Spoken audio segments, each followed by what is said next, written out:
When I purchased my Model S, I didn't specify what type of phone connector I wanted for the center console. As a result, there was a Lightning adapter for an iPhone installed by default. Considering that I am a Google Pixel user and needed a Type-C, it wasn't going to work for me. I found a few videos online of folks who cleverly made some alterations and made a Type-C adapter fit, but there wasn't an official solution from Tesla. Until now. I quickly ordered one and it finally arrived. But if you're anything like me, you may live quite far from the nearest service center, and it seems like such a little job to drive all the way over 100 miles to a service center for, unless of course you're looking for a software update. But I figured I'd make a quick video for you everyone just to show you how simple the installation really is. And all you really need is a little Phillips head screwdriver and a safe place to store the tiny screws. They thought you'd screw me over, but you do no harm. If you don't like what you find, don't feel obliged. There's a line waiting right behind. Now if you want, we can fight. I've got all night. The first thing you'll want to do is take out the little rubberized piece that is at the bottom that covers the access to the screws and the cord.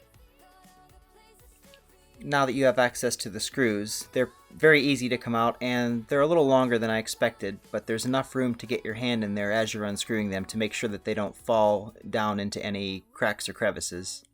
Once you remove the screws, you'll notice that it's loose, but it won't quite come out. That is because you have to close the cover and go in through the back. If you pull it toward the front of the car, you'll see that it comes right out, and then you can open the cover again and it will be loose.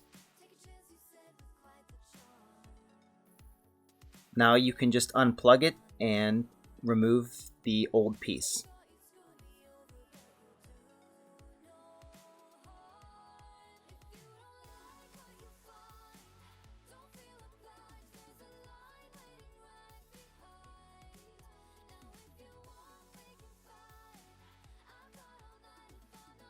Now to put your new connector in.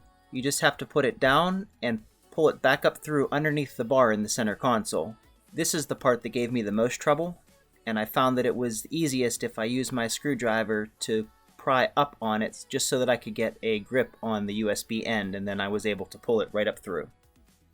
Next, to get the charging piece in, you'll have to close the cover as much as you can to allow your hands room to work so that you can set it in there. And then once you get it right into the grooves, I find it easiest to just close the cover the entire way and push from the front back toward you. When you open it up again, you'll see that it has slid right into place. Once you get the piece in place, if you need to make any adjustments, you can ever so slightly close the lid, and that'll give you enough room to work so that you can get it exactly slipped into place. Now you can plug in and fish the cord back through the little plastic tabs that hold it down, and then you're ready to put your screws back in.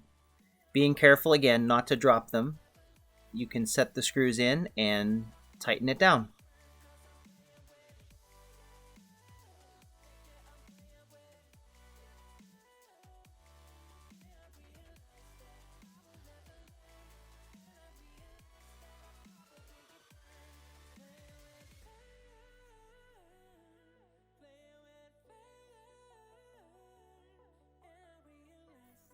Now that you have the screws back in, you can place the little rubber piece back down over top, and you're back to good as new with a charger that actually works for your phone.